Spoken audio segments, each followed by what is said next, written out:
Salut les joueurs, dans cette vidéo, on va voir comment jouer à Dungeon Pets, un jeu de gestion pour 2 à 4 joueurs dont l'auteur est Vlad Akvatil et c'est édité chez Yellow.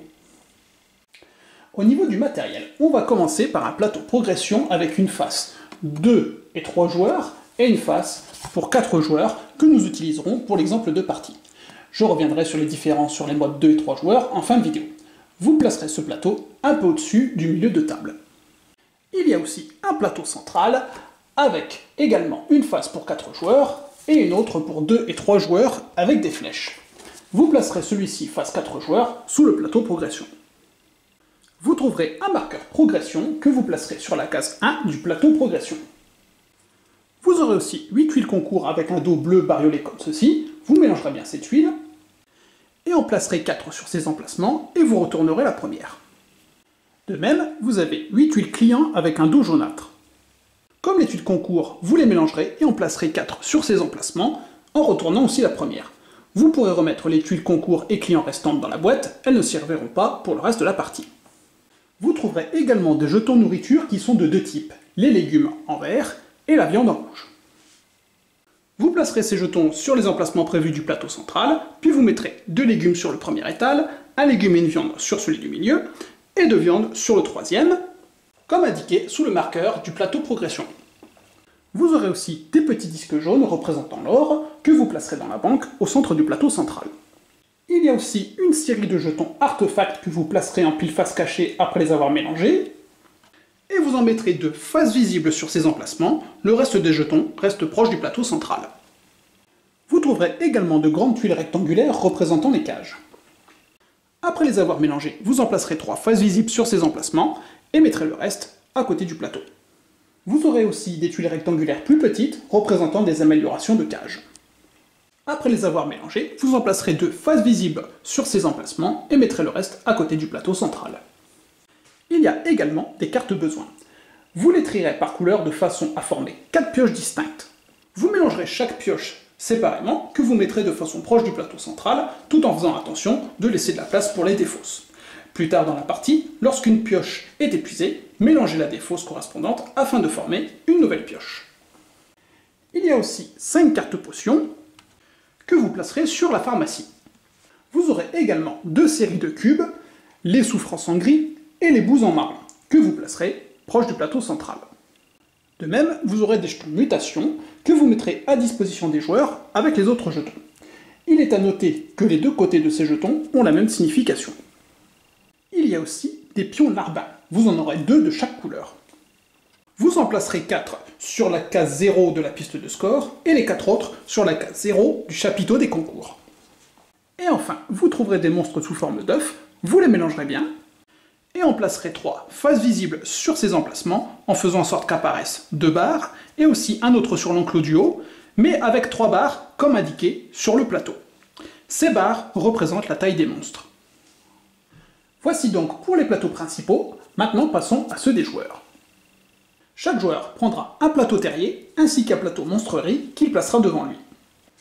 Vous aurez des petits diablotins en plastique correspondant aux couleurs des plateaux terriers. Vous placerez un diablotin sur chacune de ces cases du plateau progression, et le reste dans votre terrier. Chaque terrier reçoit 2 ors, une main de 4 cartes différentes, et vous mettrez un jeton de bouse sur la case imprimée de votre monstrerie. Vous aurez aussi une tuile succès, que vous garderez proche de votre plateau personnel, et qui servira uniquement si vous dépassez les 50 points, voire les 100 points de score. Et enfin, et pour finir, un gros jeton premier joueur que vous donnerez à la dernière personne ayant nourri un animal de compagnie, ou bien un joueur au hasard. Voilà donc pour tout le matériel. Comme vous pouvez le constater, il vous faudra un peu de place. Quel est donc le but du jeu? Eh bien dans Dungeon Pets, vous gérez une monstrerie pour maître de donjon, vous vous lancez dans l'aventure avec votre petite famille de diablotins, un peu d'or et une vieille cage branlante. Au cours de chacune des 5 manches, vous envoyez les membres de votre famille acheter des bébés monstres, des cages, de la nourriture pour vos monstres, etc. Les diablotins qui ne sont pas partis faire des courses s'occupent des monstres, jouent avec eux, nettoient leurs cages et les regardent grandir. À partir de la 2e manche, vos monstres participeront à des concours locaux. et les prix que vous remporterez feront grimper votre réputation. Lors de la troisième manche, le maître du donjon voisin montera en ville à la recherche d'un monstre de compagnie. Plus vous répondrez à ses attentes, plus votre réputation grimpera. Les concours à venir ainsi que les futurs clients sont dévoilés à l'avance, ce qui permet de vous y préparer, soit en achetant le monstre adéquat, soit en faisant de votre mieux avec les monstres dont vous vous occupez déjà. Prudence cependant, ces créatures sont vivantes, il vous faudra improviser quand elles feront quelque chose que vous n'aviez pas prévu. À la fin de la partie, des points de réputation supplémentaires récompenseront votre succès économique et l'aspect général de votre monstrerie. Le joueur qui aura alors la meilleure réputation sera déclaré vainqueur. Alors, comment se déroule une manche? Eh bien, chacune se découpe en 6 phases qui sont résumées en haut à gauche du plateau terrier. Chaque phase comporte plusieurs étapes, chacune étant représentée par un pictogramme qu'il faudra suivre de haut en bas. Vous avez en phase 1 la mise en place, en phase 2 les achats, en phase 3 les besoins des monstres, en phase 4 les concours, en phase 5 le business, et enfin en phase 6 le temps qui passe. Nous allons détailler chacune de ces phases. Il y a 3 étapes lors de cette première phase, qui sont les nouvelles informations, l'approvisionnement de la ville et les revenus. Ces étapes peuvent être réalisées dans n'importe quel ordre et tous les joueurs peuvent participer à la mise en place en même temps, sans oublier, et c'est très important, de percevoir vos revenus. Pour la manche 1, les 2 premières étapes ont été réalisées lors de la mise en place des différents plateaux et nous y reviendrons après le détail des autres phases lorsqu'une manche sera terminée. Là, vous n'avez plus qu'à percevoir vos revenus. À chaque manche, y compris durant la première, tous les joueurs reçoivent un revenu. Le premier joueur et le joueur à sa gauche reçoivent 1 or de la banque, tandis que les 2 autres joueurs reçoivent 2 ors. Donc, en toute logique niveau installation, le premier et le deuxième joueur, en suivant l'ordre du tour, doivent posséder 3 ors, et les autres 4 ors. La phase d'achat se déroule en 2 étapes. D'abord, les joueurs forment en secret des groupes de diablotins, ensuite les groupes sont révélés et les joueurs décident où ils envoient leurs diablotins, en commençant par les groupes importants. Lors de cette première étape, tous les joueurs relèvent les paravents de leur plateau terrier pour masquer la préparation de leur groupe. Chaque joueur divise ses diablotins et ses jetons or en 6 groupes maximum. Lorsque tout le monde est prêt, les joueurs abaissent leurs paravents pour révéler les groupes qu'ils ont formés. Un groupe est constitué d'un ou plusieurs diablotins, à qui vous confiez ou non des jetons or. Il n'y a pas de limite au nombre de diablotins et de jetons or par groupe. Aucun groupe n'est tenu d'avoir de jetons or, mais chaque groupe doit être formé d'au moins un diablotin. Votre plateau terrier comporte 6 sorties représentées par ces escaliers. Placez vos groupes sur ces emplacements en les classant par taille, en commençant par le plus gros groupe sur l'escalier de gauche. La taille d'un groupe est déterminée par la somme du nombre de diablotins et de jetons or qui le composent. L'ordre dans lequel vous placez vos groupes de même taille n'a pas d'importance. Vous pouvez former moins de 6 groupes si vous le souhaitez. Vous pouvez aussi former quelques gros groupes, plein de petits groupes ou panacher les tailles à votre convenance. Mais vous pouvez aussi garder des diablotins et ou des jetons or dans votre terrier si vous ne souhaitez pas les envoyer en ville. Cependant, il est plus judicieux d'utiliser tous vos diablotins lors de la formation des groupes, sachant que lors de l'étape suivante, il vous sera toujours possible de revenir sur votre décision et de ne pas les envoyer en ville. Dans cet exemple, il y a un groupe de 4, 2 groupes de 2 et un groupe de 1. Une fois que tous les joueurs ont baissé leur paravent, on commence par identifier lequel a formé le groupe le plus important, et c'est celui-ci qui sera le premier à être envoyé en ville. En cas d'égalité entre plusieurs joueurs sur la taille des groupes, les joueurs concernés joueront chacun leur tour en respectant le sens des aiguilles d'une montre en partant du jeton premier joueur. Si vous avez formé plusieurs groupes de même taille, vous devez à votre tour en choisir un et l'envoyer en ville. Vous devrez attendre que le tour vous revienne pour en envoyer un second. Dans cet exemple, 4 groupes sont de taille 4, et personne n'a de groupe plus important. Rouge a le jeton premier joueur et peut donc envoyer son plus grand groupe. En suivant le sens horaire, c'est ensuite au tour de jaune. Il a le choix entre un groupe avec 4 diablotins et un groupe de 1 diablotin et 3 ors. Vert ne participe pas, puisqu'il n'a pas formé de groupe 4. Bleu envoie ensuite son plus grand groupe. Si l'on continue, on s'aperçoit que rouge ne dispose pas d'autres groupes de cette taille. Le tour revient donc à jaune, qui envoie le groupe 4 qui lui reste.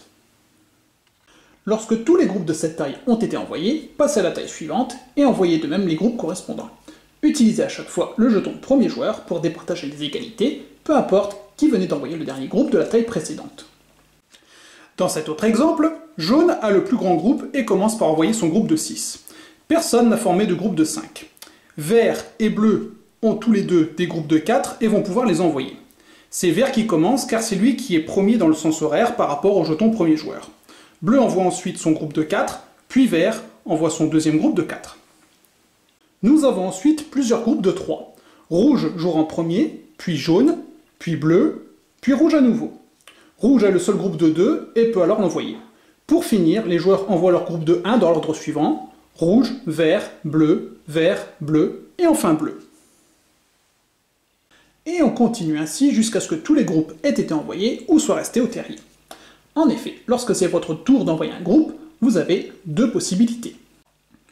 Premièrement, envoyez ce groupe acheter quelque chose. Pour cela, choisissez une case action libre du plateau central et placez tous les diablotins dessus. S'il y a des jetons or, ils vont dans la banque. L'action choisie est réalisée immédiatement, mais nous verrons les effets de ces cases actions juste après. Vos diablotins demeurent sur la case jusqu'à la fin de la manche, empêchant d'autres joueurs d'utiliser l'action. Cependant, ceux-ci reviendront au terrier à la fin de la manche. Deuxièmement, vous pouvez laisser le groupe au terrier. Pour cela, replacez tout simplement tous les diablotins et le jeton or du groupe dans votre terrier. Vous pouvez faire ceci pour différentes raisons. Peut-être qu'aucune des cases action libre ne vous intéresse, peut-être avez-vous finalement besoin de ces diablotins pour s'occuper de vos monstres plus tard dans la manche, ou bien pour garder de l'or, c'est à vous de voir. Vous prenez cette décision à chaque fois que revient votre tour d'envoyer un groupe en ville, en sachant aussi que l'ordre des groupes de même taille sur votre plateau terrier n'est pas important. On va maintenant voir en détail les endroits où vous envoyez vos groupes de diablotins et ce que cela vous rapporte. On commence par le marché. Lorsque vous choisissez une de ces trois cases, vous récupérez tous les jetons nourriture présents sur l'étal correspondant. Ces jetons sont alors placés dans la pièce la plus à gauche du garde-manger de votre terrier, en mettant les légumes en haut et la viande en bas. Il n'y a pas de limite au nombre de jetons que l'on peut placer dans une pièce de la réserve, mais attention, la qualité de la nourriture va se dégrader de manche en manche. Lorsque vous choisissez la case d'achat d'artefacts, prenez les deux jetons et placez-les dans la cave de votre terrier. Leurs immenses pouvoirs sont vôtres dès l'instant où vous les achetez, et ce jusqu'à la fin de la partie. Nous détaillerons leurs effets en fin de vidéo. Lorsque vous choisissez l'une de ces cases actions, vous recevez une des cages disponibles. Le premier à choisir cette action prend une cage parmi les 3 disponibles. Le second en prendra une parmi les 2 restantes. Comme il n'y a que 2 cases, la troisième cage ne pourra pas être récupérée lors de cette manche. Mais attention, comme indiqué sur les cases, un groupe doit être constitué d'au moins 2 diablotins pour pouvoir choisir cette action. Les groupes d'un diablotin avec de l'or ne peuvent aller sur ces emplacements. Lorsque vous récupérez une nouvelle cage, placez-la sur l'une des parcelles de votre monstrerie. Vous pouvez installer la cage sur une parcelle vide ou remplacer une ancienne cage, y compris celle préimprimée. Lorsque vous remplacez une ancienne cage, défaussez-la et transférez son contenu, comme les monstres et tous les jetons bouse, dans la nouvelle cage. Alors, attention, si vous n'êtes pas vraiment certain de l'emplacement de la cage nouvellement acquise, vous pouvez la laisser de côté et attendre le début de la phase 3. Lorsque vous choisissez cette case, vous récupérez l'une des améliorations de cage disponibles. L'autre amélioration ne pourra pas être récupérée lors de cette manche. Tout type de groupe peut faire cette action. Chaque parcelle de votre monstrerie possède un emplacement pour accueillir une amélioration. Cette dernière augmente les caractéristiques de la cage installée sur cette parcelle. Vous pouvez placer une amélioration sur une parcelle vide, mais elle n'aura aucun effet tant qu'aucune cage n'y sera installée. Alors attention, comme pour les cages, si vous n'êtes pas certain du choix de l'installation de l'amélioration, vous pouvez la laisser de côté et attendre le début de la phase 3.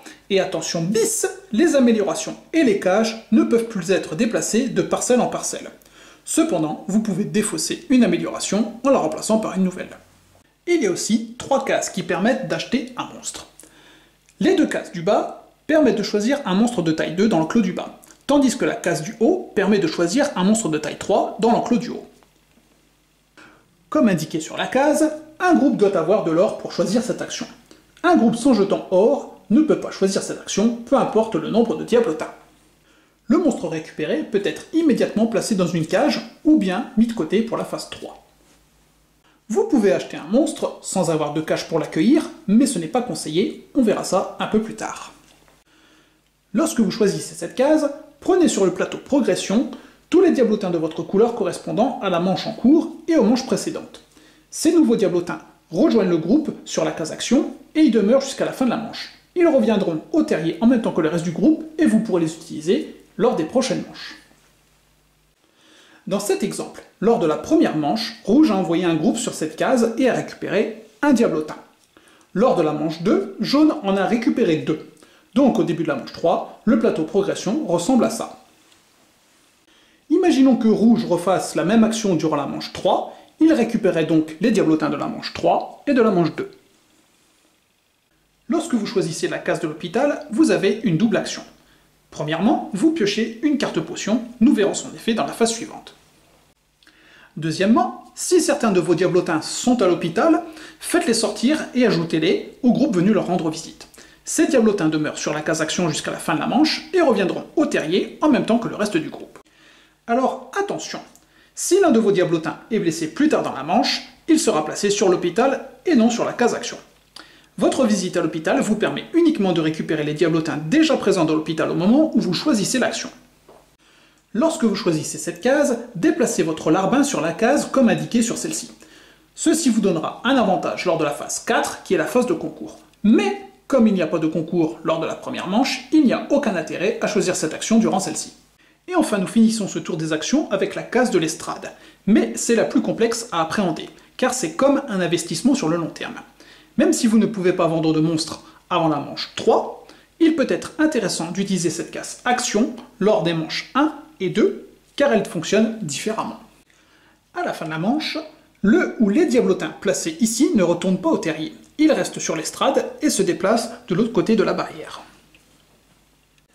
Lorsque vous vendez un monstre, vous pouvez utiliser un seul de vos diablotins présents sur l'estrade, qu'il soit sur la case action ou derrière la barrière, et placez-le sur la cage du monstre vendu.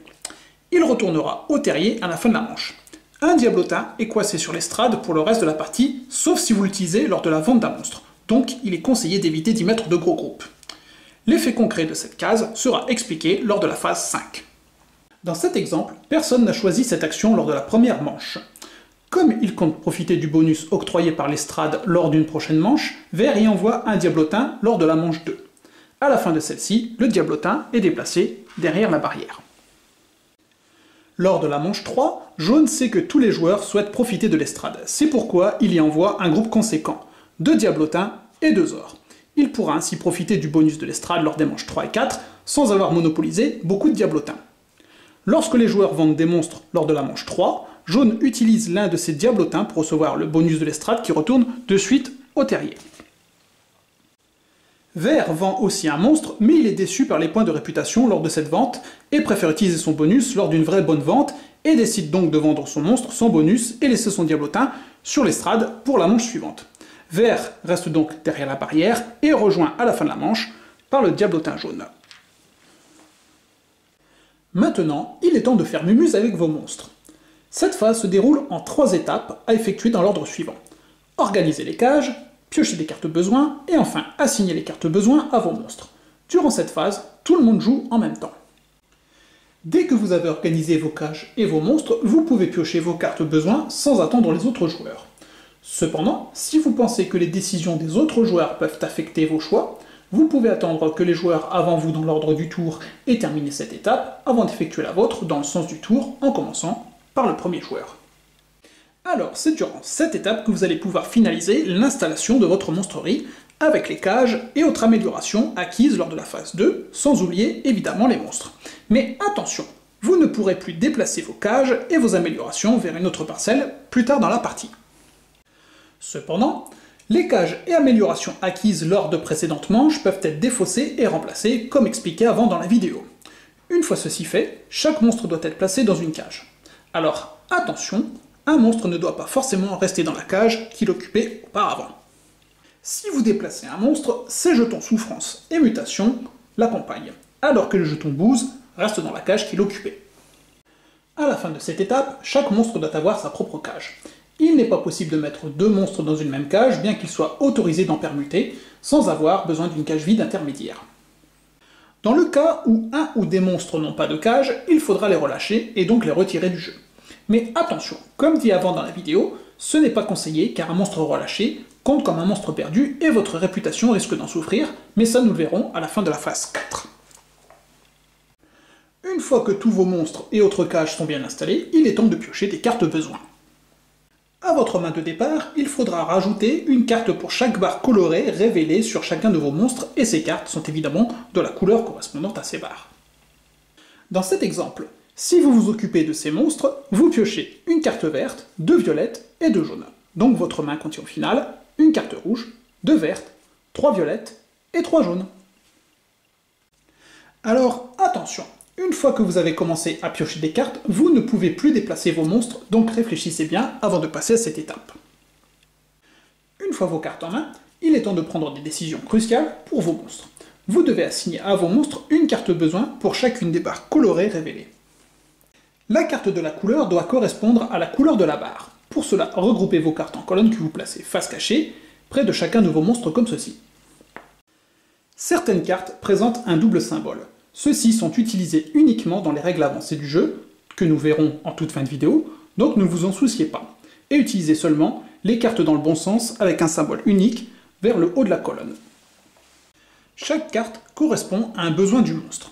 Ce besoin est représenté par le symbole au centre de la carte et non par la couleur de celle-ci. Vous allez essayer d'assigner des besoins que vous pouvez satisfaire. Par exemple, il est déconseillé d'assigner faim avec ce symbole à un monstre que vous ne pouvez pas nourrir.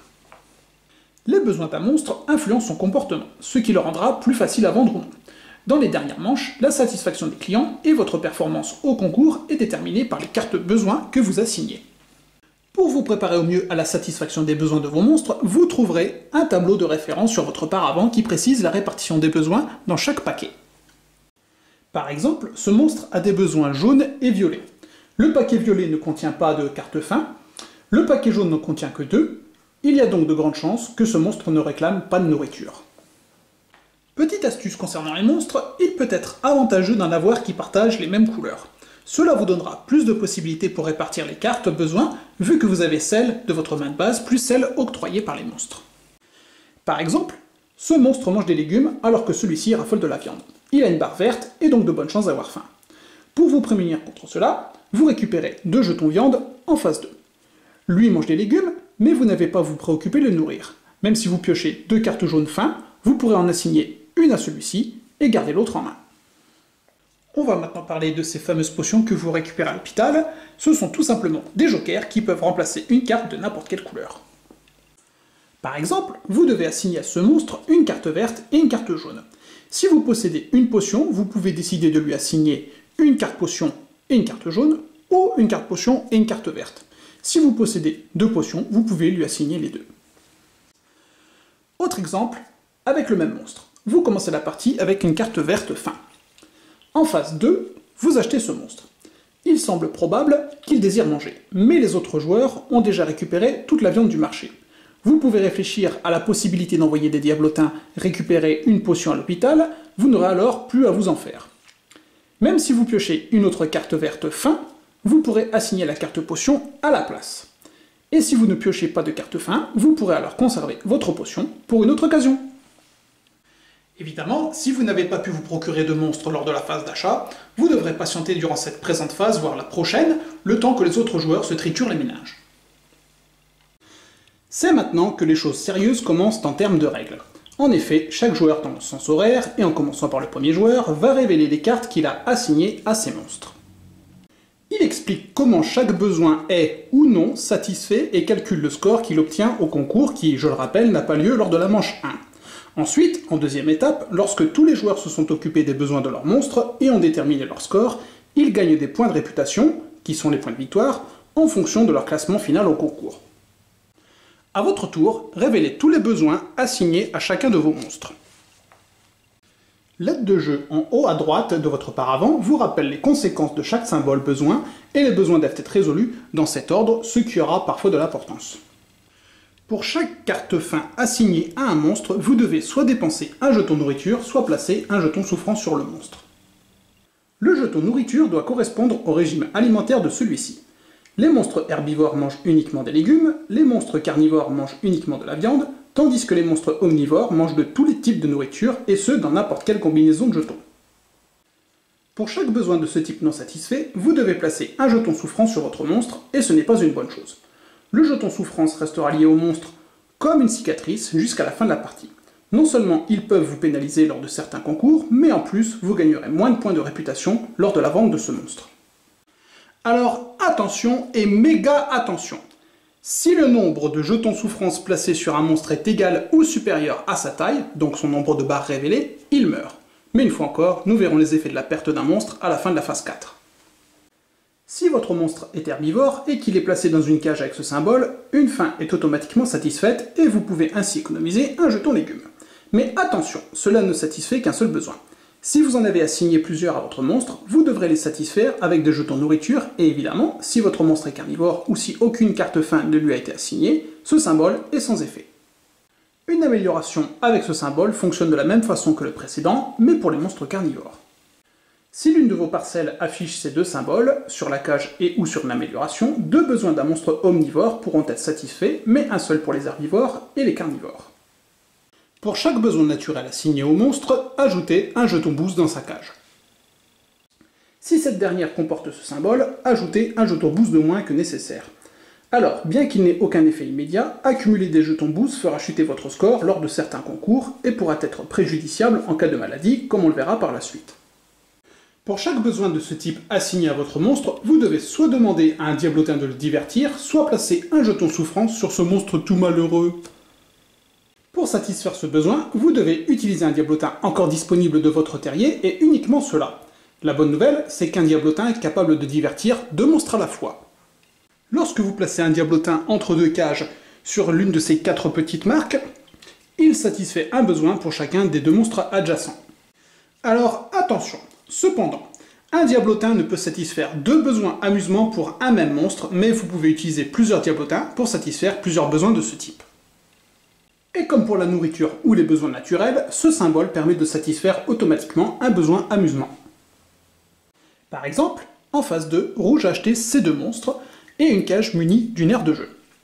Il sait que la cage peut satisfaire un besoin amusement, mais en regardant les cartes de sa main, il décide de garder un diablotin à la maison plutôt que de l'envoyer en ville. En phase 3, il pioche ses cartes. Il n'a pas la possibilité d'assigner à ses monstres un seul besoin amusement, alors il s'en sort de la manière suivante. Le diablotin satisfait un amusement pour chaque monstre. Celui-ci a besoin de deux besoins amusement, mais l'un d'entre eux est satisfait par la cage. Rouge aurait pu aussi assigner un besoin naturel jaune, à la place du besoin amusement jaune à l'un de ses monstres, mais il aurait tout de même eu besoin de son diablotin. Il était plus efficace d'utiliser la capacité du diablotin pour divertir les deux monstres. En ce qui concerne la colère, vous n'avez pas à satisfaire ce besoin, vous devez juste essayer de gérer ses conséquences. Comparez le nombre de cartes colère assignées au monstre à la solidité de la cage, c'est-à-dire le chiffre rouge en haut à gauche. Tant que la colère du monstre est inférieure ou égale à la solidité de la cage, rien ne se passe. Mais si elle est supérieure, il tente de s'échapper et alors il y a deux possibilités. Premièrement, si vous avez suffisamment de diablotins disponibles sur votre terrier et qui ne divertit pas des monstres comme vu un peu avant, vous pouvez tenter de rattraper le monstre. Vous avez besoin d'un diablotin par carte colère non supportée par la cage et son amélioration. Ce diablotin est directement envoyé à l'hôpital sur le plateau central et le monstre ne s'échappe pas. Ce diablotin blessé restera à l'hôpital jusqu'à ce qu'un groupe vienne lui rendre visite lors d'une prochaine manche. Deuxièmement, si vous n'avez pas suffisamment de diablotins disponibles ou si vous ne souhaitez pas en envoyer, alors votre monstre s'échappe. La magie est similaire aux besoins colère, sauf qu'ici c'est la résistance anti-magie indiquée en haut à droite de la cage qui importe. Tant que l'aura magique est inférieure ou égale à la résistance anti-magie de la cage, rien ne se passe. Par contre, si elle est supérieure, le monstre mute. Placez un jeton mutation sur le monstre pour chaque besoin magie non supporté par la cage et son amélioration. Un monstre avec un jeton mutation pourra être pénalisé par la suite, mais tout va encore bien pour lui. En revanche, comme indiqué ici, un monstre avec deux jetons mutation disparaît dans une autre dimension et vous le perdez. Pour ce qui est de la maladie, la résistance de votre monstre dépendra du nombre de besoins de ce type qui lui ont été assignés et de la propreté de sa cage. Un monstre qui ne reçoit pas de besoin de ce type ne tombe jamais malade. Mais si vous assignez au moins un besoin maladie à votre monstre, additionnez le nombre de cartes maladie et le nombre de jetons boost présents dans sa cage. Si le total est 2 ou moins, rien ne se passe. Donc un monstre dans une cage propre peut se voir assigner 2 cartes maladie sans tomber malade. De même, un monstre avec un jeton boost peut supporter une carte maladie. En revanche, comme indiqué ici, si le nombre total de maladies et de jetons boost est supérieur à 2, placez un jeton souffrant sur le monstre puisqu'il tombe malade. plus un jeton souffrance pour chaque point au-delà de 2. Si la somme fait 2, vous n'ajoutez aucun jeton souffrance. Si elle fait 3, vous en ajoutez 2, 4, vous en ajoutez 3, etc. Alors attention, petite astuce, notez que le besoin naturel est traité avant la maladie. Prenez cela en considération lorsque vous assignez vos cartes besoins. Même un monstre dans une cage propre aura des problèmes si vous lui assignez 2 besoins naturels et une maladie. Et attention bis, laissez un monstre dans une cage très sale et risquée. Il restera en bonne santé tant que vous ne lui assignez pas de carte maladie, mais parfois vous n'aurez pas d'autre choix. On va revenir un peu sur les potions. Quand vous résolvez cette carte, ne faites rien au monstre. Par contre, puisque la potion a remplacé une carte besoin d'une certaine couleur, vous avez une carte de trop de cette couleur dans votre main. Pour chaque potion assignée lors d'une manche, vous devez défausser une carte de la couleur remplacée par la potion.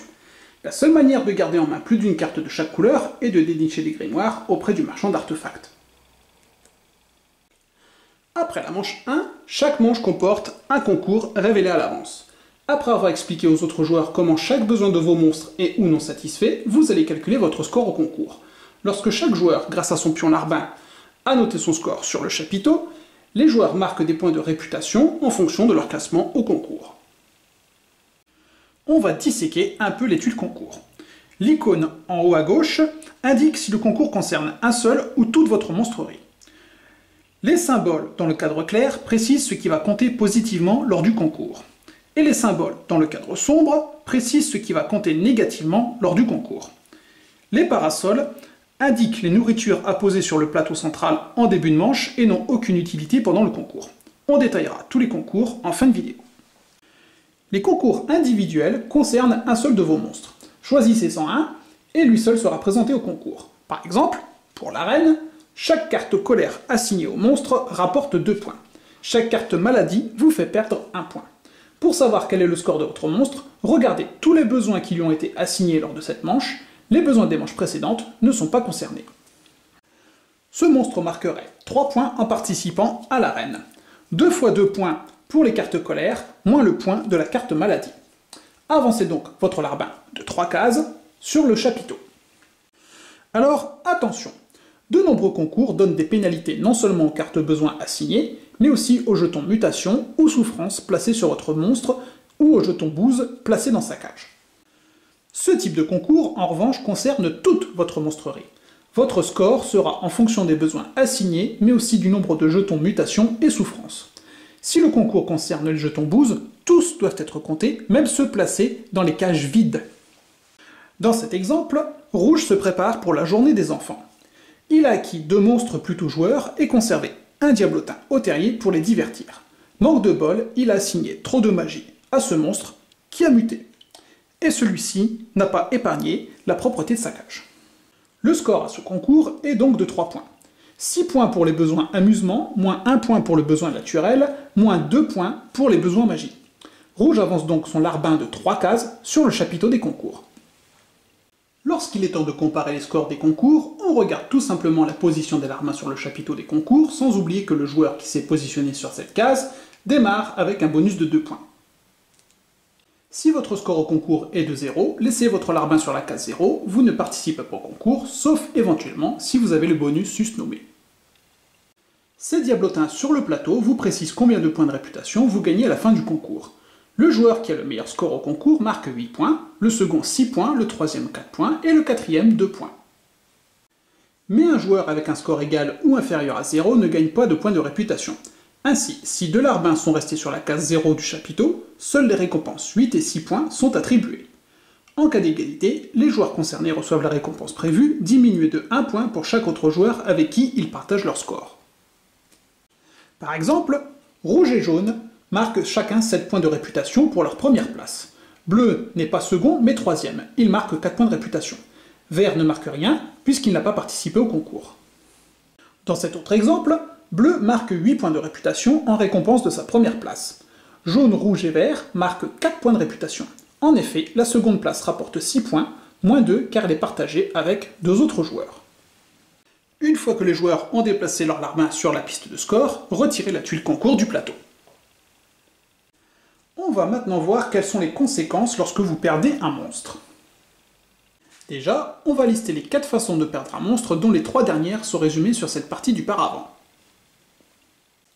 Premièrement, à la première étape de la phase 3, un monstre s'enfuit s'il n'est pas mis dans une cage. Deuxièmement, lorsqu'un monstre a trop souffert, c'est-à-dire quand le nombre de jetons souffrance est supérieur ou égal à sa taille, il est perdu, peu importe l'origine de ces jetons souffrance. Troisièmement, lorsque le nombre de cartes colère assignées à un monstre dépasse la solidité de sa cage. Vous perdez ce monstre à moins d'envoyer des diablotins à l'hôpital pour compenser la différence. Et enfin, quatrièmement, lorsqu'un monstre a reçu 2 jetons mutation ou plus, vous le perdez. Dans tous les cas, le résultat est le même. Le monstre est retiré du jeu, avec tous ses jetons souffrance et mutation. Toutes les cartes besoin que vous lui avez assignées sont défaussées, elles ne compteront pas lors du concours. Par contre, tous les jetons bouse restent dans la cage. De plus, vous perdez 1 point de réputation par tranche de 10 points de réputation que vous possédez. Vous ne perdez pas de points si vous avez moins de 10 points de réputation. 1 point si vous en avez entre 10 et 19, etc. Voyons maintenant l'avant-dernière phase d'une manche qui se compose de 3 étapes. En premier, vendre un monstre. En fait, vous devez attendre le client de la manche 3 avant de pouvoir vendre. Passez cette étape lors des 2 premières manches. Par contre, effectuez tout de même les 2 autres étapes qui sont défausser les cartes besoin assignées et employer les diablotins disponibles. À partir de la manche 3, un client arrive en ville, désireux d'acheter des monstres de compagnie, 2 clients lors de la dernière manche. Sa venue est annoncée longtemps à l'avance et vous pouvez donc vous y préparer. Le client achètera un monstre à chaque joueur s'il lui plaît. Les joueurs vendent leur monstre à tour de rôle en commençant par le premier joueur dans le sens horaire. Évidemment, si vous ne souhaitez pas vendre de monstres, vous n'y êtes pas obligé. Vous ne pouvez vendre que des monstres adultes dont la taille est supérieure ou égale à 4. Cette icône vous rappelle que vous ne pouvez pas vendre ce monstre car il est trop jeune. Évaluer si un monstre correspond au goût d'un client est similaire au calcul de son score à un concours. Ce que recherche le client est indiqué par les symboles dans le cadre clair, ce qu'il n'aime pas dans le cadre sombre. Les symboles peuvent faire référence aux cartes besoin assignées lors de cette manche ou aux jetons souffrance et mutation placés sur le monstre. Peu importe que ces jetons aient été acquis lors de cette manche ou des précédentes. À partir de ces symboles, vous calculez un score de satisfaction du client. On verra comment convertir ce score en points de réputation un peu après. Alors, attention, petite remarque. Les jetons bouse n'interviennent pas lors de la vente d'un monstre. Le client achète un monstre, pas sa cage. Le symbole bouse présent sur la tuile client correspond au nombre de cartes besoin naturelles assignées à ce monstre lors de la manche et pas au nombre de jetons bouse présents dans sa cage. Vous ne pouvez vendre un monstre à un client que s'il lui plaît. Le score de satisfaction doit être supérieur à 0. Si le score est inférieur ou égal à 0, vous ne pouvez pas vendre ce monstre à ce client. Dans cet exemple, le score de satisfaction est calculé comme suit. Plus 4 pour 2 amusements, plus 1 pour une nourriture, moins 1 pour une colère, et moins 1 pour le jeton souffrance. Le total est donc de 3. Cette demoiselle du donjon aime votre monstre et souhaite l'acheter. Petite remarque, aucun client n'aime les jetons souffrance. Pour la plupart des clients, la couleur des cartes besoin n'a pas d'importance, et seul le symbole au centre de la carte a de l'intérêt. Cependant, les symboles arc-en-ciel indiquent qu'une seule carte de chaque couleur comptera pour le calcul du score de satisfaction. Par exemple, ce troll paysan aime la diversité. 2 couleurs de besoin naturel valent 6 points. Notez que seule l'une des cartes vertes besoin naturel compte. Ce monstre marque aussi 1 point pour la magie et moins 2 pour le jeton souffrance. Le score de satisfaction s'élève donc à 5. Lors de la vente d'un monstre, la réputation que vous gagnez dépend de la satisfaction du client. Plus le client est content, et plus votre réputation grimpe. La vente peut s'effectuer discrètement au marché noir ou publiquement depuis l'estrade. Le diablotin caché derrière l'estrade vous rappelle que si vous ne vendez pas votre monstre depuis l'estrade, votre multiplicateur est 2 x 2. Annoncez quel monstre vous vendez et retirez-le du jeu. Vous marquez un nombre de points de réputation équivalent à 2 fois votre score de satisfaction. Mais si lors de la phase 2, vous avez eu l'occasion de faire grimper un groupe de diablotins sur l'estrade, ça devient de suite plus intéressant. Pour vendre à partir de l'estrade, il faut évidemment avoir un diablotin sur celle-ci, devant ou derrière la barrière. Vous annoncez que vous vendez à partir de l'estrade, vous retirez le monstre du jeu, et déplacez un diablotin sur la cage désormais vide. Vous ne pouvez pas le remettre dans votre terrier car il ne sera pas considéré comme disponible avant la manche suivante. Vous marquez un nombre de points de réputation équivalent à 3 fois votre score de satisfaction. Lorsque vous vendez un monstre, que ce soit au marché noir ou par l'estrade, vous recevez la valeur en or indiquée sur le monstre qui n'apparaît qu'à partir de la taille 4. Petite remarque, les monstres carnivores sont difficiles à faire grandir, c'est pourquoi leur prix de vente est plus élevé. En revanche, la demande en monstres omnivores étant faible, leur prix de vente est plus bas. Alors, attention, comme indiqué en haut à droite du paravent, si un monstre a un jeton mutation, vous recevez 2 ors en moins. Si le prix normal d'un monstre est 2, vous ne recevez aucun or en le vendant, ce qui est normal. En revanche, si le prix normal est 1, là c'est à vous de donner un or au client pour qu'il accepte votre monstre. Et oui, c'est comme ça. Si vous ne pouvez pas payer, vous ne pouvez pas vendre le monstre. C'est moche, hein? Une fois que chaque joueur a eu l'opportunité de vendre un monstre au client de la manche en cours, retirez du jeu la tuile client. 2 clients interviendront lors de la dernière manche et chaque joueur pourra vendre un monstre à chacun d'entre eux. Cependant, même lors de la dernière manche, un seul monstre peut être vendu depuis l'estrade. Donc si vous vendez 2 monstres, vous devez en vendre au moins un au marché noir. Même lors d'une manche sans concours ou client, c'est durant cette étape que vous devez défausser les cartes besoin assignées à vos monstres. Chacune d'elles va dans la pile de défausse de sa couleur, tandis que les cartes potions retournent à l'hôpital. Même après avoir envoyé des diablotins en ville, d'autres jouer avec les monstres ou éviter qu'ils ne s'échappent, il se peut qu'il vous en reste dans votre terrier. Que ces derniers ne désespèrent pas, il y a du travail pour eux. Nettoyer les cages ou gagner un jeton or.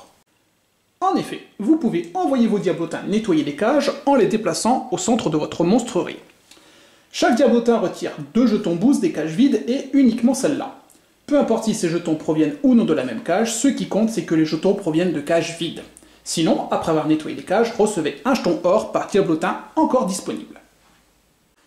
Durant la dernière phase, il y a 3 étapes. Les monstres grandissent, les réserves de nourriture perdent de leur fraîcheur, et enfin, les diablotins reviennent au terrier. Comme tout un chacun, vos monstres grandissent avec le temps. Dans la fenêtre à droite du monstre sont dessinées 1 ou 2 flèches, vous indiquant de révéler 1 ou 2 nouvelles barres colorées en faisant tourner la roue du monstre. Un monstre de taille 7 ne peut plus grandir. Petite remarque, cette étape peut être sautée lors de la dernière manche car la taille finale de vos monstres n'intervient pas lors du décompte final. La nourriture placée dans la pièce la plus à droite de chaque réserve n'est plus assez fraîche pour être mangée. Remettez les jetons sur le plateau central, puis déplacez tous les jetons nourriture de votre terrier d'une pièce vers la droite. Tant que ceux-ci se trouvent à gauche de la petite croix rouge, ils sont encore considérés comme comestibles. Alors attention, vous devez effectuer cette étape même lors de la dernière manche, car vos réserves de nourriture sont prises en compte lors du décompte final. C'est durant cette ultime étape que la plupart de vos diablotins reviennent au terrier. Reprenez tous ceux de votre plateau monstrerie, ainsi que ceux sur le plateau central, à l'exception de ceux présents sur l'estrade, et les blessés à l'hôpital. Si vous en avez placé sur la case de l'estrade, déplacez-les de l'autre côté de la barrière. Et enfin, remettez les larbins sur la case 0 du chapiteau des concours. Lorsque vous changez de manche, déplacez le marqueur de progression sur l'emplacement suivant et déterminez qui est le nouveau premier joueur. En effet, à la fin de la plupart des manches, le jeton premier joueur se déplace dans le sens des aiguilles d'une montre. Mais avant la dernière manche, il doit être donné au joueur qui possède le moins de points de réputation. En cas d'égalité, faites-le passer sur la gauche jusqu'au premier joueur à avoir le moins de points de réputation. À la fin de la dernière manche, il est temps de procéder au décompte final. Mais avant d'expliquer le décompte final, on va revenir sur la mise en place complète d'une manche qui ne commence qu'à partir de la deuxième. On va voir les nouvelles informations. Lors de la mise en place de la partie, vous devez avoir révélé la tuile concours de la manche 2 et la tuile client de la manche 3. Et vous n'avez pas d'autres informations à révéler lors de la manche 1. En revanche, lors des manches suivantes, procédez comme suit. Révélez la prochaine tuile concours, s'il en reste une, les joueurs doivent toujours connaître la tuile concours de la manche en cours et de la manche suivante. Révélez également la prochaine tuile client.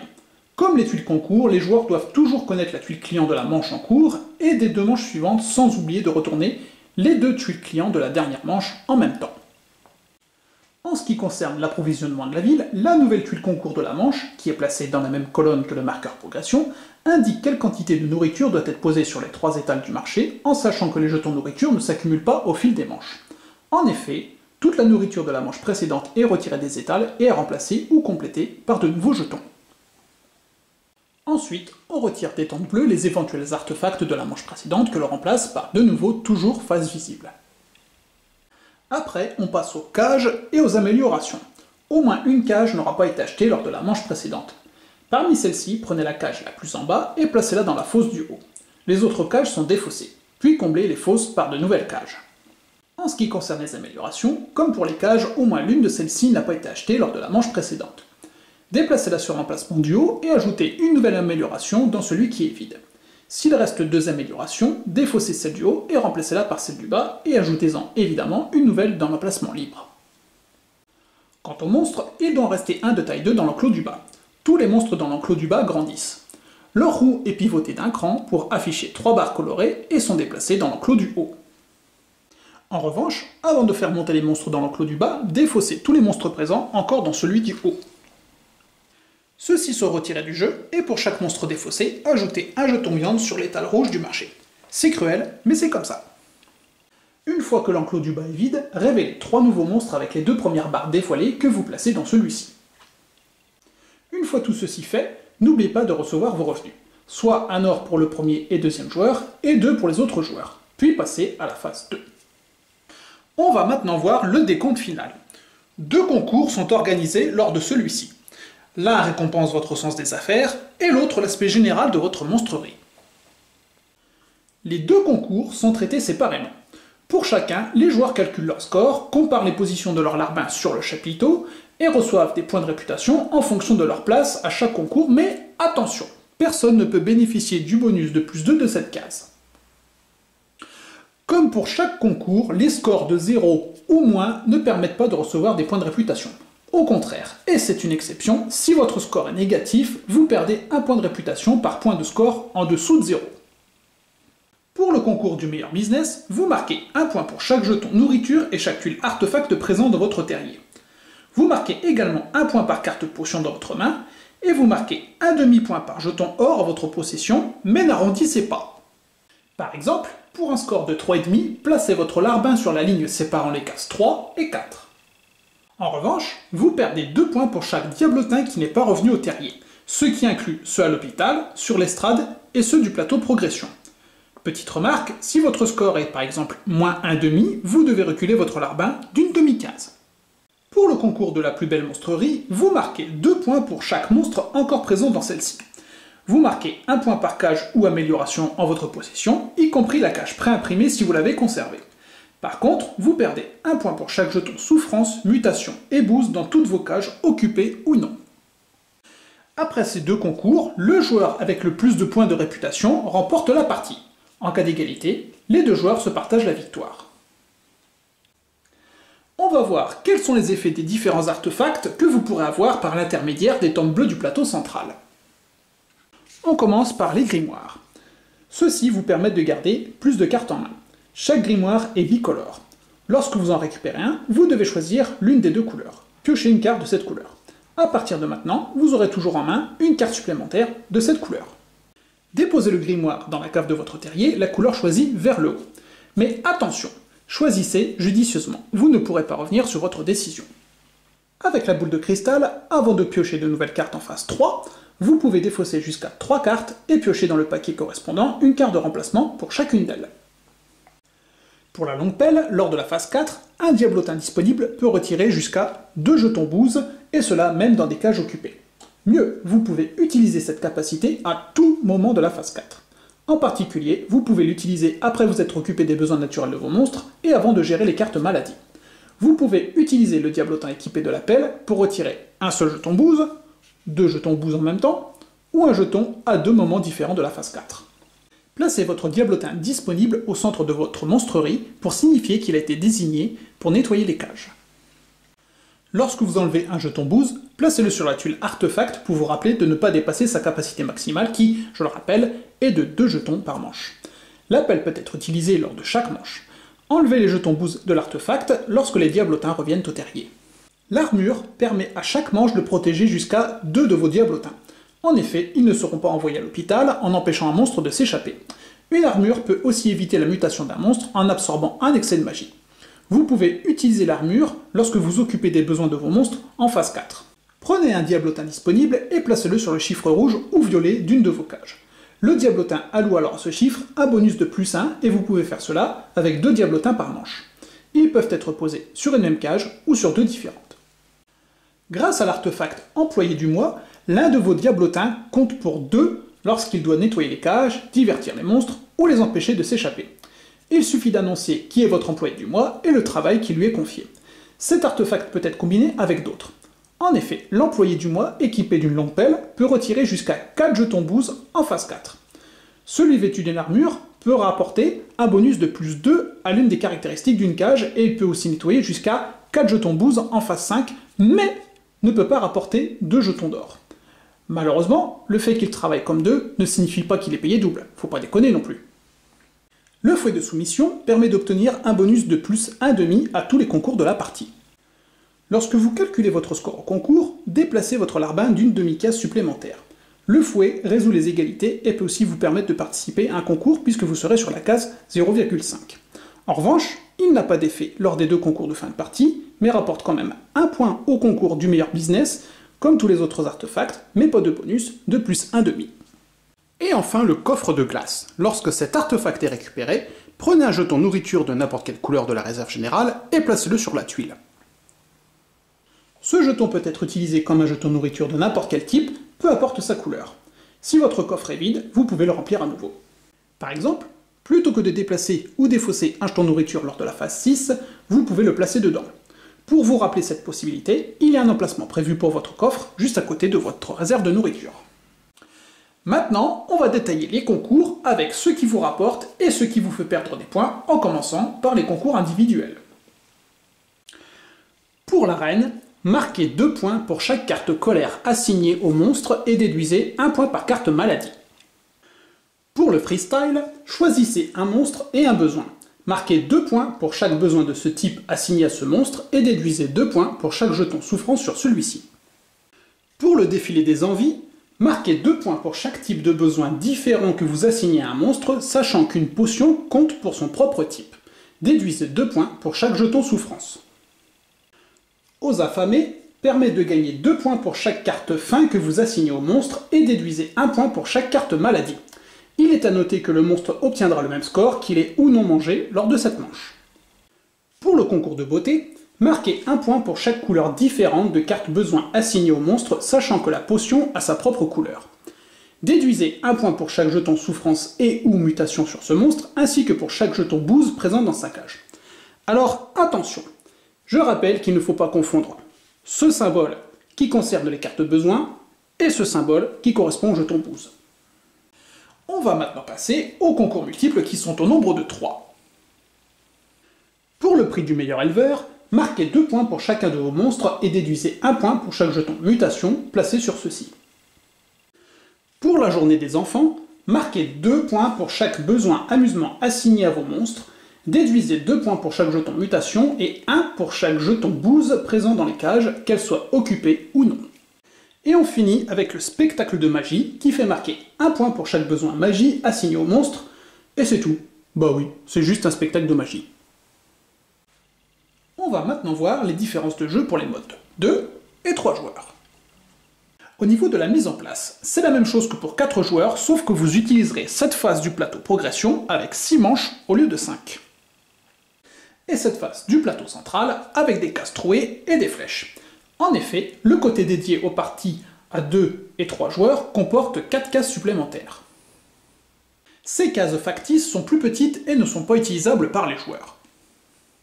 Les cases actions de cette phase sont organisées en 3 groupes de 6 cases connectées par des flèches et l'une des cases de chaque groupe est marquée d'un petit trou. Dans une partie à 3 joueurs, prenez 3 diablotins d'une couleur non utilisée et placez-en un sur chaque case marquée d'un trou. Un diablotin neutre bloque cette case action et les joueurs ne peuvent pas l'utiliser lors de cette manche.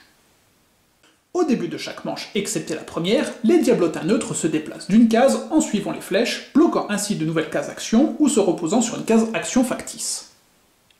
Voilà à quoi devrait ressembler la mise en place de votre plateau central à 3 joueurs. Dans une partie à 2 joueurs, le principe est le même en prenant cette fois-ci 6 diablotins de couleur neutre pour bloquer 2 cases action par groupe, celle marquée d'un trou et celle placée à 3 cases de lui en suivant les flèches. Voilà à quoi devrait ressembler la mise en place de votre plateau central à 2 joueurs. Dans une partie à 2 ou 3 joueurs, l'une des cases permettant d'acheter un monstre est bloquée par un diablotin neutre. Pour cette raison, ne placez que 2 monstres dans l'enclos du bas, vous placerez 3 monstres uniquement lors de manches où aucune des 2 cases action n'est bloquée.